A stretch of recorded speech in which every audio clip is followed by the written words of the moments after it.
So at 24, you said, you know what, we're done with this. I'm Yeah, not I'm doing this done. anymore. No, So never again. what started next? Um, I went to building pipe fence. I built pipe. I have to think about all that for a minute. I don't know. No, you're fine. You're It's all. fine. I got married, and I had a little daughter named Brandy Jo. She lives over in Beulah, Texas now. Population 5. I remember I have bought a welder around there somewhere.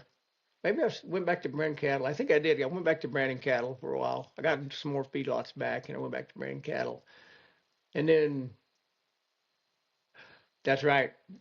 And then one of my best friends was named Wesley Durr, and he lived in Canyon, and he and his wife, and we branded cattle together for a while.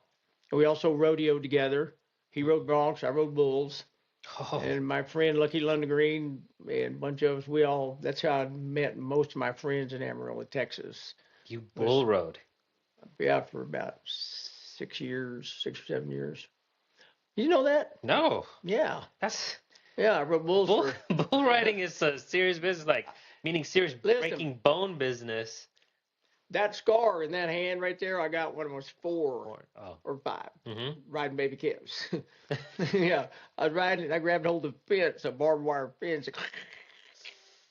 You know, I thought that was so cool. I got all cut up.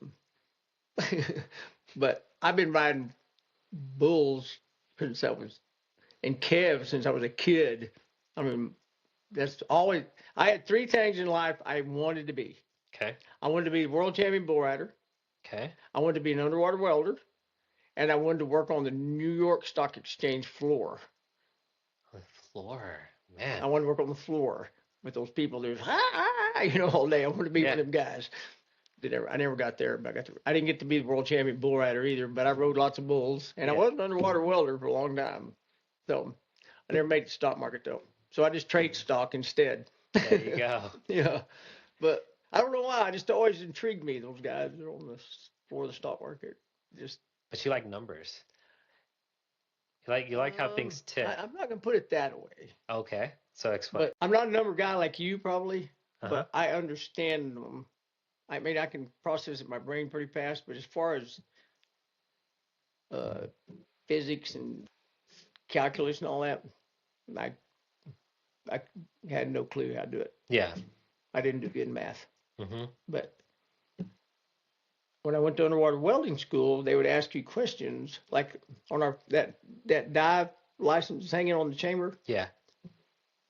They'd ask you questions like, if you took a 5-gallon bucket of air, and that air in that bucket was on the surface was 82 degrees, and you pushed it straight down into the ocean 127 feet, what would the temperature of the air be, and how much air would still be in the bucket? Figure that out right quick. No. That's kind of questions were on that test. And it was tough.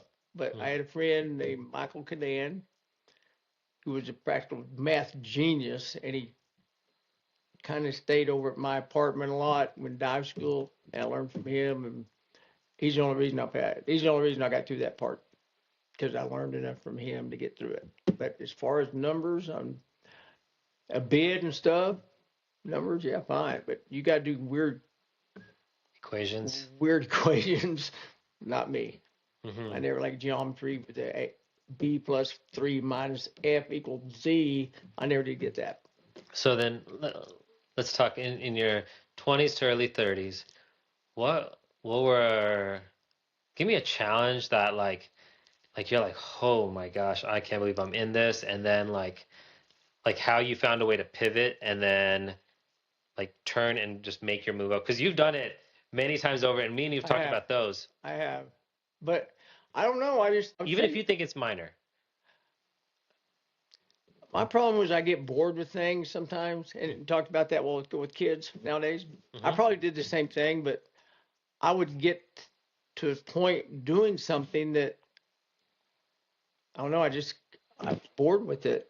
I wanted to find a new way to go, some other way to make money. I mean, we all got to make money, and everybody wanted to get rich, and I never really wanted to get rich. I just wanted to be very comfortable, And I got to that point. And then I got bone cancer and lost it all. But that's just the way the cookie crumbles. So Yeah. that's nobody's fault, but just the way it happens. You know, Yeah. I don't have any bad feelings about that really. You Yeah. know, a lot of people would, but even that just motivated me even stronger, I think. But anyway, back to that question you asked me. So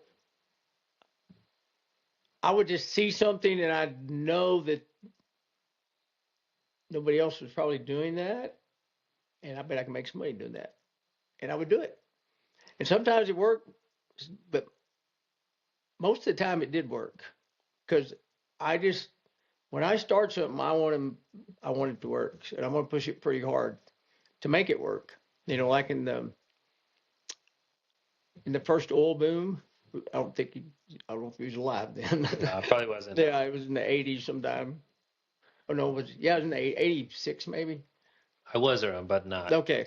Well, like in the first oil boom, I was building pipe fence in New Mexico and working corrals for ranchers out there. And I was driving to Hobbs and buying oil field sucker rod and pipe, but mainly sucker rod. I'd go to Hobbs and buy it from these reject rod places.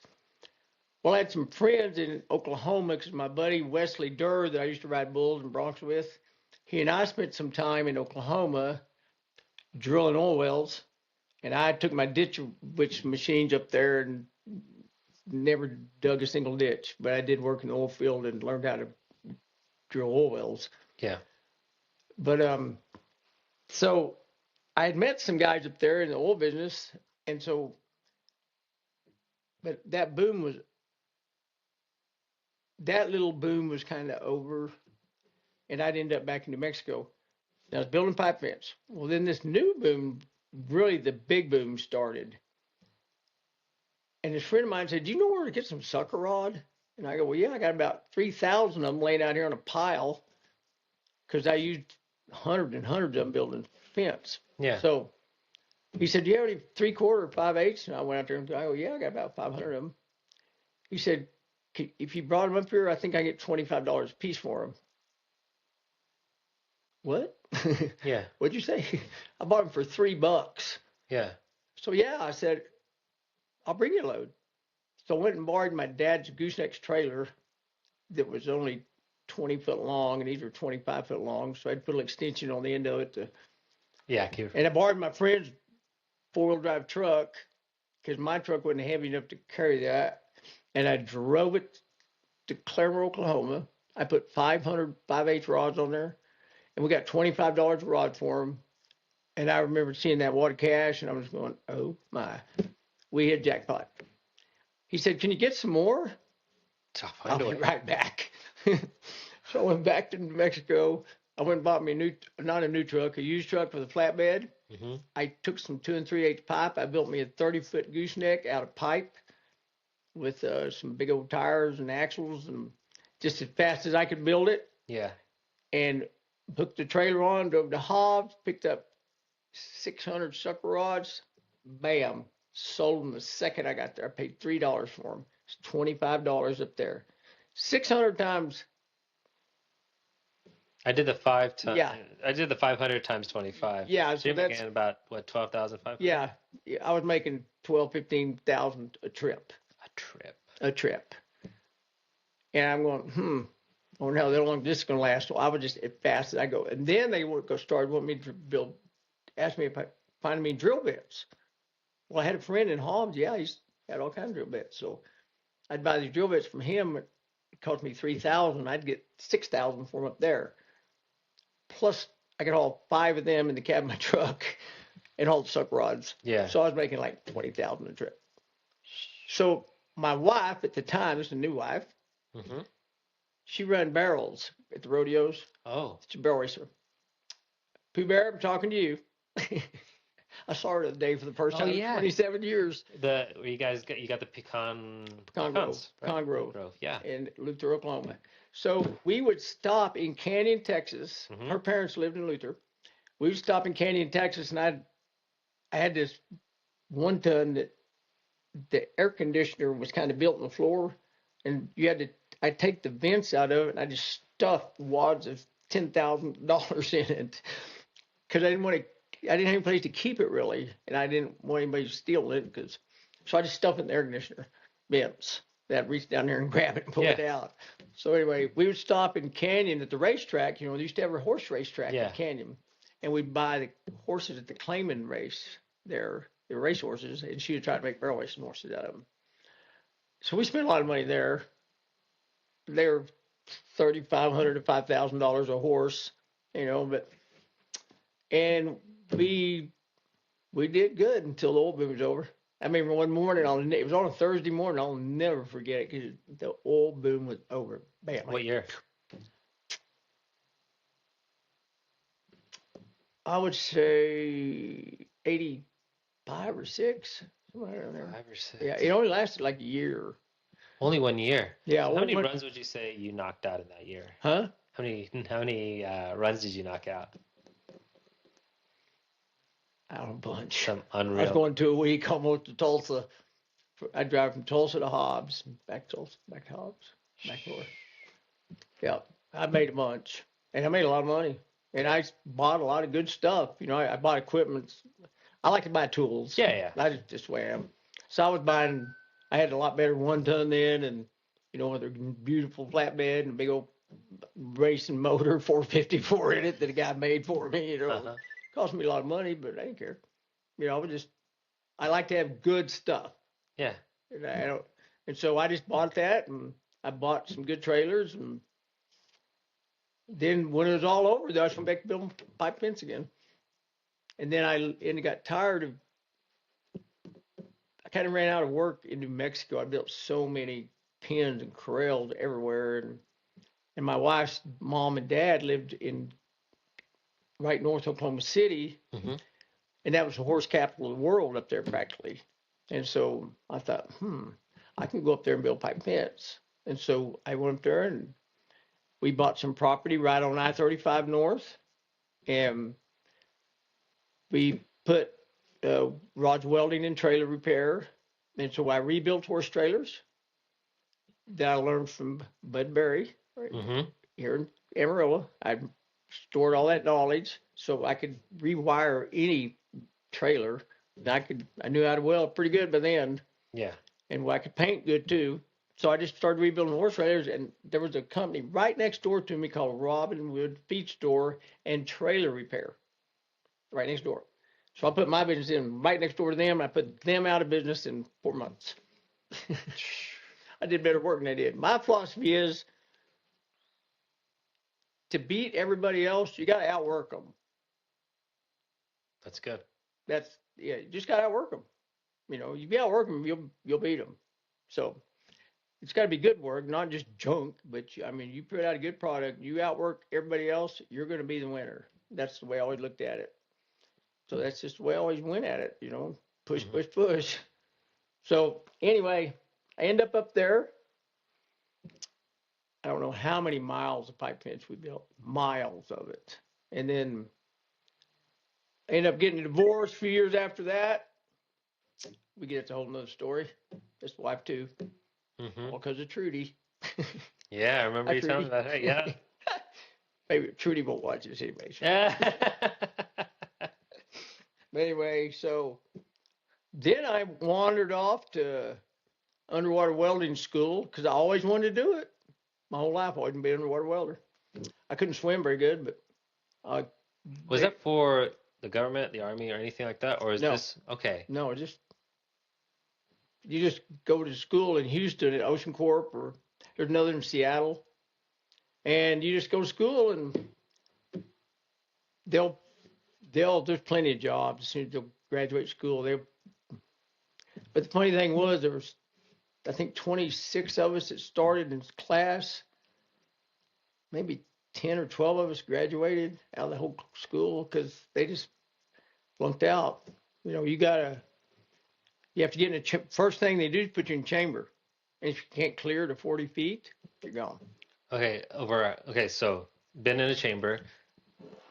What is it like? What's the speed of getting down? Same as ours. And if you can't clear that, if you can't clear your ears to 40 feet, A lot of people can't. How many chances do you? Couple. Oh, you do get a couple. Yeah, Okay, you get a couple. because the first time you put me, or I got into the chamber with you, first time I couldn't clear one ear for a Well, we minute, got you there. and yeah, no, then you Well, bounced they back would up. work with you. They'd work. They didn't try to Okay. explode you, but some of those guys, some of them were just claustrophobic and couldn't do it. Oh, okay, And if you claustrophobic. can't get in the chamber, you can't dive. Not for a living, Hmm. because you're in them all the time. Okay, so explain chamber and that because I'm sure nobody Okay. probably may understand. We talk about chamber, but explain the chamber, the part right now, what you not right now what you're doing, but But back what you did then, back then, yes. okay, back then, anytime you're doing a dive and you're going to 200 or 300 feet deep or 160 or whatever, you had to come back up and get in a hyperbaric chamber, and they would recompress your body in the hyperbaric chamber to get the nitrogen out of your blood, Hmm. so you don't get bent. Because if you come up What's vent bent is or where bent? Sorry, what's bent? bent is where you get nitrogen in your blood, and it hurts. It'll block it blocks your nerves off, and you'll just go numb. I've had it 3 times. It doesn't feel good. So if you come up out of the ocean too fast, you get the bends because you don't get the nitrogen out of your blood. So normally they'll hang you on. If you're a 220-foot dive, you'd hang in a 140-foot water stop for 10 minutes, 120 for 20 minutes. Come on up to 10 feet. You stay there for probably 20, 30 minutes, and then you get out of the water, but you're still not clean. So they put you in a hyperbaric chamber, and they'll blow you back down to like 160 feet or 140 feet and bring you back real slow at the length. You'll have some stops along the way, but it's like you come up a minute, you can come up. I have a hard time with this part because we come up 10 feet a minute. Yeah. There you come up a minute every 10 feet. Okay. Is that Same right? thing, right? No. You come up. It takes 10 minutes to travel a foot. Foot. Yeah, it takes 10 minutes to go a foot. Huh. That's a long time. Yes, but they're trying to. It's what it takes. It's trying to clean, yeah. It's They trying to gotta clean up. clean you up. So that's what it takes. And if you don't, you get bent. Well, you'll know about it real quick because you just get numb. Your arms and the front of your legs mainly just go numb. So why go into a hyperbaric chamber instead of just putting you back in the water? Is there something different about it? Is there Yeah, anything? it's water sometimes freezing cold, Okay. and when you live at depth, when you're in a that's the main reason, because it's just eating. But they keep you on oxygen all the time. Not all the time. I think it's like 5 minutes and then 10-minute oxygen break, or 10 minutes oxygen, 5-minute air break. And so when they put you in the chamber, you're completely naked, Hmm. and you just and Is it's the chamber have wet, oxygen or just pressure? and it's an oxygen chamber. Oxygen They're chamber. all always oxygen when you're diving. It doesn't have to be. No, the hyperbaric. Mine. No, not yours. Oh, The one that yes. once you get up, like you go in to the hyperbaric chamber that's above ground, right? Yes. Okay. It's just like mine. Okay, so there's no oxygen in that one. Oh, It's yeah. just pressure. Oh, it is oxygen Oh yeah. and pressure. Oh Okay. yeah. Because I think in 1982, some guy came up with discovered that if they used oxygen on these divers, that it would reduce the nitrogen in their blood faster. Hmm. And that's how we came up. That's how the guy in New Hampshire came up with the deal of the 55-foot rule with no oxygen. Is he got to study those little dive tables, and he figured that out. But that they still to this day give you oxygen on a deep dive, or mixed gas, helium, depending on how deep you've been. Yeah. But normally it's oxygen. But it does reduce your nitrogen in your blood a lot faster. That's why they do it. So Okay. and we did lots of it every day almost. We was in the chamber just about every day. Mhm. Yeah, because we worked in the Gulf. I worked for American oil field divers down there, and my deepest dive was 465 feet. I've been there quite some time. Yeah, it takes a long time to decompress from that, especially when they bring you up that fast. They bring you up as fast as they can because, especially in a situation like that, we were going from one job to the next, to the next, to the next, and they got to get you out of the water so they can get to and put you on the back of the boat, big giant tugboat with the decompression chamber on it. On it. Yeah, you'd be riding right there on the back of the boat while the boat's going. Huh. Yeah, and they'd be standing back there running back, or you can run it from the inside too. But that's one of the reasons, because those guys, that's money. They got to keep going. Yeah. The longer you're in the water, they're losing money. So they get you out and get you in chamber and throw another guy in the water and he can go to work. They're great when you're in because it's like you're just making money. But when they got to get you out, that's the time of money. That's exactly right. Get you out and get you rested and get you back in there again. It's repetitive all day, every day. But that was almost the start of my diving career, was that 465-foot dive. I only made like 3 or 4 dives. 465 foot. And we've ever done 55. Good Lord. Yeah, you feel it. You feel that a little bit. It squeezes you.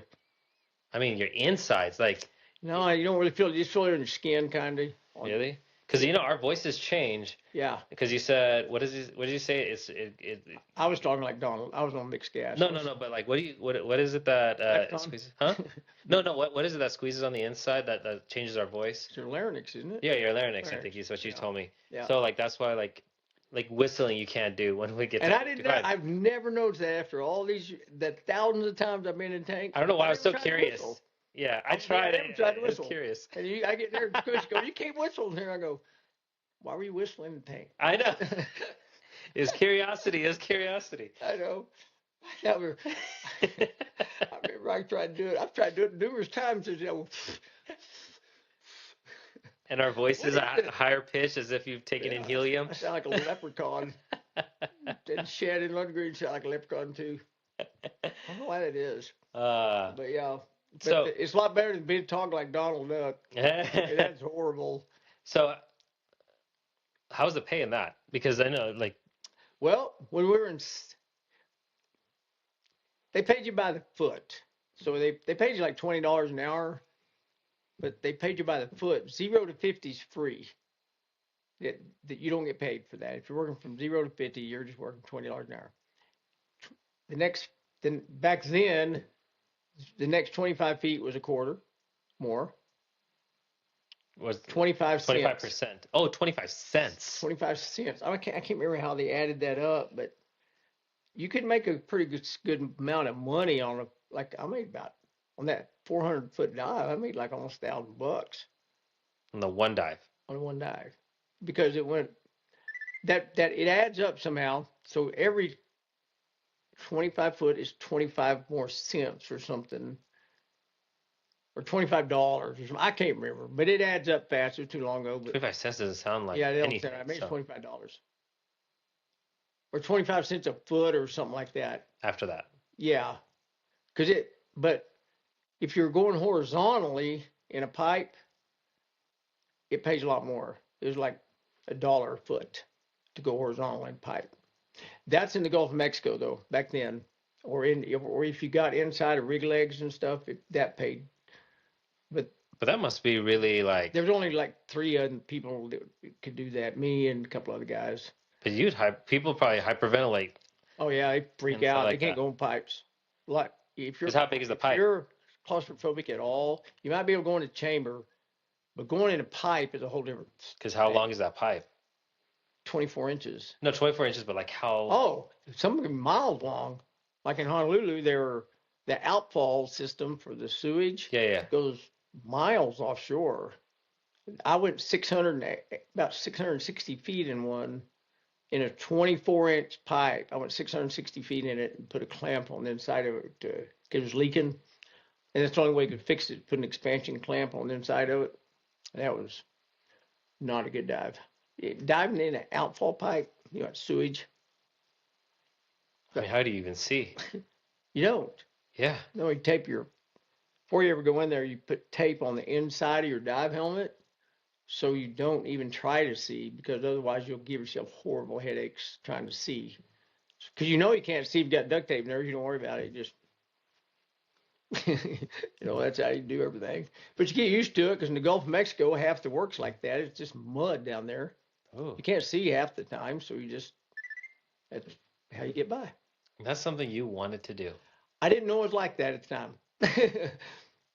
I had no idea because when you see it on TV, even to this day, it's in beautiful water. Hmm. They're swimming around.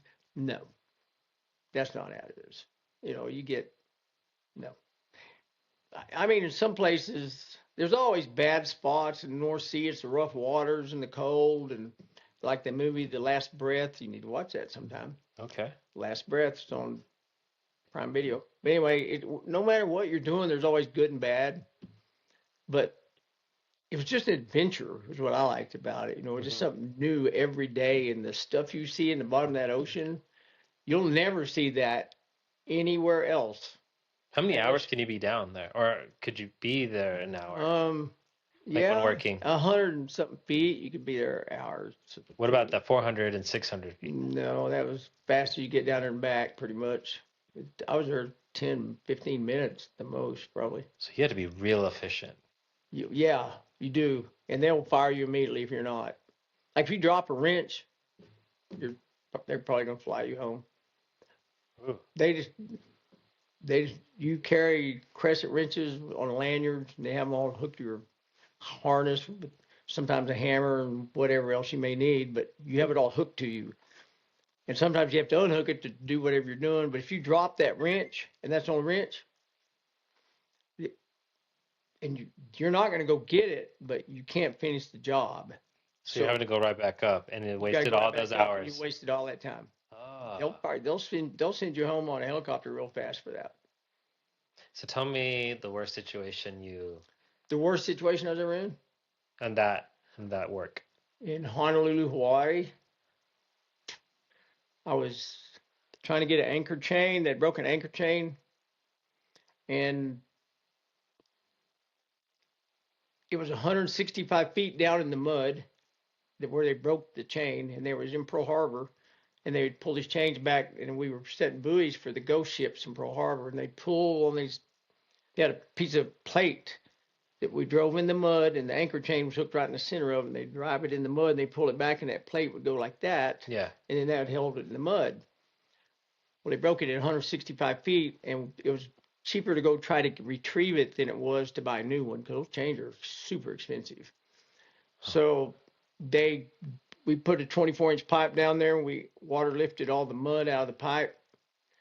And then I went in at feet first with a little cable, and I was trying to run that cable through the any link, and I had a hook in there with me, and we were going to try to hook it. Hmm. Well, I couldn't do it. I couldn't bend over. I couldn't reach my feet Yeah. because you can't bend over a 24-inch pipe. And I was about this big right now,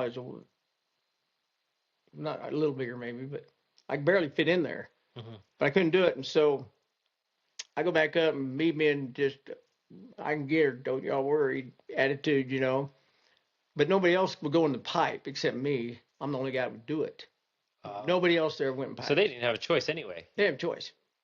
So I said, yeah, my dive hat fits pretty good. So I'll tell you what, I'll just go into upside down, which if you go upside down in a super light 17 dive hat, you can't clear it. If you get water in it, the your blowout knob's right here, and it blows the water out here. And if you're upside down, it's blowing the water on back in, basically. But mine sealed real good. I'd been upside down a lot of times, and I never really had much water get in it, so I thought I can handle it. I got to 163 feet. My buddy Rambo, Michael Canan, was on the radio. I said, Rambo, I got water on my forehead, but I think I can get there. I said, and so we checked my depth with my hose, and I was 163 feet. I said, let me on down. The second he let me down, my hat filled up with water that fast. The what did? My hat, it filled completely with water. And so I'm hanging upside down. They got my feet taped to a tugger wire on a 100-ton crane. And that crane, when it's going up, that tugger, it's not like the crane wire, it's the tugger wire goes about this fast. They had my feet taped to it, and I didn't even have time to tell him my hat filled up with water, but he could hear it on the radio. He could go, so they immediately started pulling me up. But if you've got two choices, you can hold your breath and drown, and take the chance they're going to bring you back, because, or you can hold your breath and blow your lungs up, and then you're dead forever. Yeah. Because it's not come back from that. So I went for the drowning. I'm running this all through my brain real fast. You've only got a few seconds to think about this. But when you're working in Pearl Harbor, there's always a diving medical officer on the boat or the barge. So there were doctor types up there, and I knew that. So I opted to drown. I held my breath for a good while. I don't know, not too long, probably 30 seconds maybe. It seemed like forever. Yeah. And I just sucked it in, mud and water, and drowned. And they pulled me out of the pipe, and they got me on the deck of the barge, got me undressed, got me in the tank, in the chamber, hyperbaric chamber, got me in hyperbaric chamber with 2 doctors, and they brought me back. I was out like 6.5 minutes, very little brain damage to me. They brought me back, and it broke both my eardrums, inner and outer, and they squeaked a lot for a while. Like whenever they're coming up from that dive, they were just going. You remember how yours did that time when ee? Yeah. Well, mine did. Both of them did that for the whole trip up, because I didn't have any control over them because they both had holes in them, inner and outer. How were you able to think? Like, you're telling me in that split 20 seconds, you thought if I do this, it'll blow out my lungs and I will die guaranteed, or I can drown and take a chance that they'll bring me back to life. How do you think something like that through? It'll take me long to make up my mind about that. Yeah, but how do you got to do that? I mean, you just go into that mode. I mean, you just go into that mode when that happens. Things like that happen, you just go, okay, what am I next? And you got to make a mind right then, or it's going to be life or death. Like the sewage line I went in that day, I got stuck in it in the end. There was a Y where I had to put this clamp, and when I turned around, my shoulder got stuck. I was trying to turn around so I didn't have to back out 600 feet on the pipe crawling on my stomach. Yeah. Backwards, Yeah. And so I tried to turn around and I got stuck. And I started panicking. And that's how people die right there. Yeah. And so all them guys on the radio go, try this, try that, try this. Because I was hooked to radio, my hose and everything. Yeah. I went up to the boat. And finally I just said, y'all just shut up. Just leave me alone. And so I just sat there a minute. I just thought about something else for a while. And my shoulder kind of relaxed. And it just kind of shimmied off. Slipped out. And I got turned and crawled out. But so many people just would have freaked out. Because they get in those situations, they freak out and they die. That's how people died. And a lot of people died underwater welding back then. They did anyway because of just bad decisions. But you made a decision on 2 bad decisions that no matter what, one or the two's happening and they're both awful. Yeah, but I knew I could. I felt. I didn't know for a fact. I didn't know how long it was going to take me to get up there because that wire. I mean, it literally goes. I'm 165 feet of that. So I was trying to calculate this in my brain how far in the time I had left on how far can I get up this pipe before I drown so they can get me out and have time to revive it. So I'm holding my breath, but when you do that, you have to let out a little bit of air at a time. And the higher they go, the more air will actually get in your lungs. So the higher you go, and so I was trying to figure all that as I was going, and I was blowing out just a little bit of air and a little bit of air and a little bit of air, trying to gauge it to the amount I was blowing out was the same amount that I was expanding in my lungs. So when you've been diving a long time, all this is just kind of second nature to you, I guess you say, because you run into situations similar to this a lot, but not quite that bad. So did they tell you how many minutes it took to get you up? No, I just know I was out. I just know I was out for 6.5 minutes. 6.5 minutes after you came out is what they knew, or they knew from what they knew. From what they knew. From what they knew. Ooh. So I don't know I don't know where I drowned. I don't know they couldn't. I couldn't talk because I was. Yeah. So okay, then here's the other question: when it goes down, does it go like this, click, click, click, click down too? Oh no. Okay, they can drop you Yeah, fast. it drop you down there. There you go down as fast as you can go. Yeah, Always save time, just like we do kind of there. yeah, yeah. But no, coming up, if it would have been if I wasn't at 165 feet long enough to need to decompress. I mean, they can pull me right out, and I'd been fine. You wouldn't have to decompress at all. You had to be there for a while, like 15 minutes or so before you have to do any water stops. But they were just trying to get me out. But they're just those air tuggers just don't travel very fast. Yeah. So it was a quite a wild experience. Yeah, so the Not that I concept want to do was it again. basically like if you dive legs first, like you're imagining your helmet like a cup, right? So because you put it straight down, there's no water flowing into it.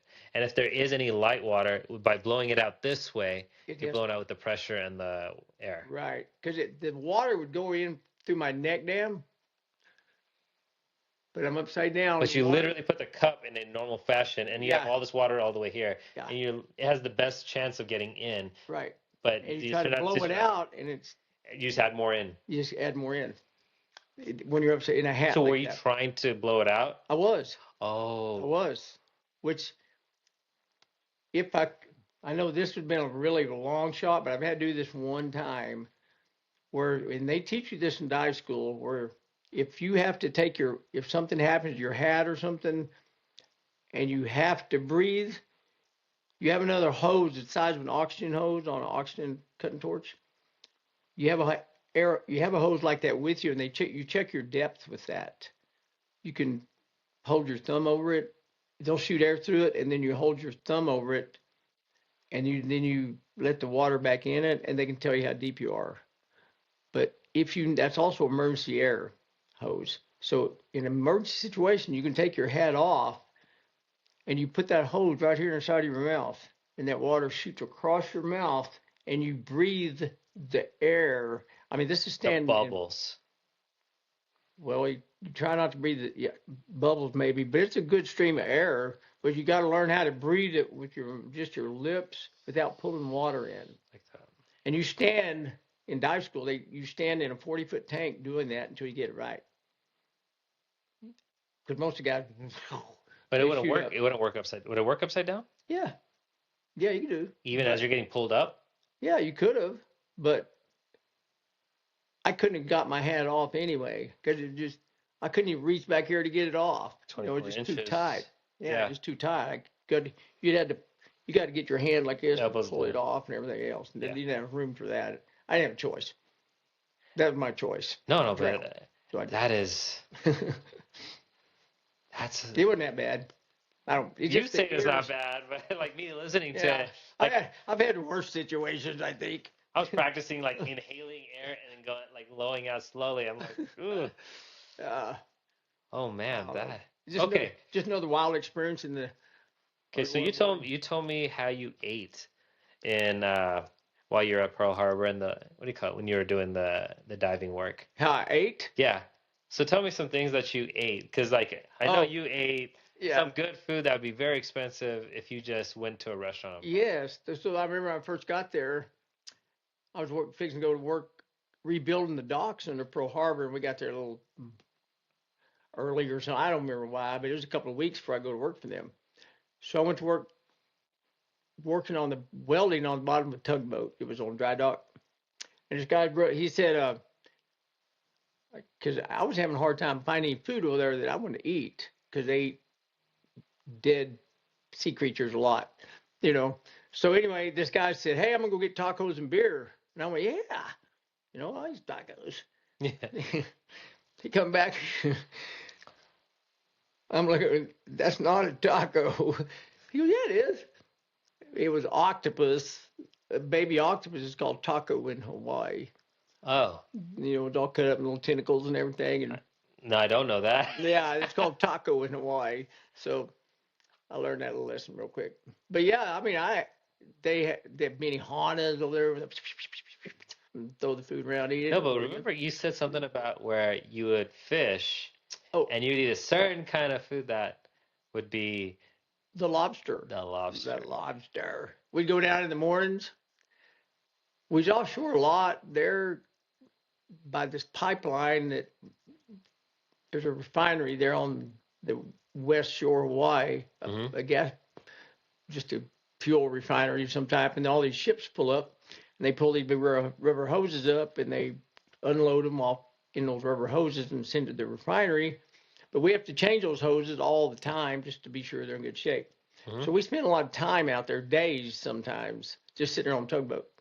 So in the mornings, we would just get out of bed, put in our dive gear, and jump down there and go down those pipelines, and those lobsters will live underneath those pipes. Oh. And so they come jumping out of there, and we'd three-prong them, stick them in our little thingy, swim back up there, and we'd squeak them and clean them and make lobster omelets for breakfast. Boy, they were good. Lobster omelets. Lobster omelets. For breakfast. For breakfast, they were really good. How often? I hadn't had one since. I mean, so you ate quite a few. Yeah, I ate a bunch of them. And we'd have redfish for breakfast. You know, we just go and spear them. Wow. We had a shark down there named George that sometimes he got it, but most of the time we got back with it. Sometimes you had to give it to him. Yeah. Because he was hungry. Mm-hmm. But yeah, that and lobster and just all kinds of stuff down there you can eat, you know. There's all kinds of stuff down there you don't want to eat too. I remember one time I was swimming along there and there was an eel underneath one of those pipes, and he came out and he grabbed my elbow right here on my wetsuit. But his teeth got hung in the cloth in my wetsuit, and he couldn't get them out. He was he was like that big around, about 7 foot long. And I'm sitting there going, trying to get him off my arm. And his eyes were just as big as mine. He was scared to death too, I think, because he couldn't get loose from me. But it scared me pretty bad to have an eel. So how did it eventually get loose? Did you kill it? No, his teeth came out and swam on. Okay. Yeah, I just did that enough. Are they poisonous? No, but you don't want them to bite you because they got some nasty teeth. No. I got that over there, and I got bit by that jellyfish that paralyzes you. I've heard about that. I don't know. It will paralyze you immediately. Was there somebody famous that died Yeah. from jellyfish? Like, it was a famous. It wasn't. Whether one of them got the stingray stuck through his chest. Okay, it was a stingray. Yeah. Sorry, it's not a. I don't know how that happened. I used to do that too. We'd ride them down there. It was and turtles. You know, turtles. You ride them? Yeah. Just grab hold of them. Away you go. You just have to go there. Although it's hard to believe till you've been there and done it. But I didn't believe it at first. But we can do that. Because those stingrays sometimes will be asleep, and they'll be sitting there in the water. You just kind of slide them, grab hold of them right above their head, right there. And they just take off. You go that fast? Yeah, and turtles too. Turtles, you can sneak up on. But I heard they snap. Like those snaps. They can, but they're mainly just trying to get you off their back. Yeah. So, we had a good time though. It sounds like it. We did. We'd go in the Honolulu aquarium where my gigantic lobster now lives that I found, and we'd ride those turtles around in there. We're supposed to be cleaning the aquarium floor because everybody throw beer lids in there all the time, and they'd hire us to come clean all that stuff up in the bottom of the tanks, and we'd ride those turtles around all the time. They told us we could, so it's fun. They told you could. Yeah. Well, they did it. Yeah. We did too. Interesting. Yeah. So when we got past now deep sea diving, what was the next venture?